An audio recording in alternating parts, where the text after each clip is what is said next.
ಹಾಸನ ನಗರದ ಸಂತಪೇಟೆ ಸರ್ಕಲ್ ಬಳಿ ಇರುವ ಉಷಾಬಾರ್ ಕೊಹಿನೂರ್ ಟ್ರೇಡರ್ಸ್ ಯುಕ್ತಿ ಟ್ರೇಡರ್ಸ್ ಅಂಗಡಿ ಕಳ್ಳತನವನ್ನ ಮಾಡಲಾಗಿದೆ.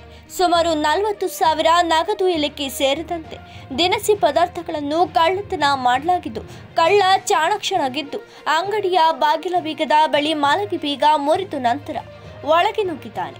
ಸಿಸಿ ಕ್ಯಾಮೆರಾದಲ್ಲಿ ತನ್ನ ಮುಖ ಚಹರೆ ಸೆರೆಯಾಗದಿರುವಂತೆ ಬಟ್ಟೆಗಳನ್ನು ಧರಿಸಿದ್ದಾನೆ. ಮುಖಕ್ಕೂ ಮಾಸ್ಕ್ ಹಾಕಿಕೊಂಡಿದ್ದಾನೆ. ಪ್ರಕರಣಕ್ಕೆ ಸಂಬಂಧಿಸಿದಂತೆ ಪೊಲೀಸರಿಗೆ ದೂರು ನೀಡಲಾಗಿದೆ ಎಂದು ತನಿಖೆ ನಡೆಯುತ್ತಿದೆ.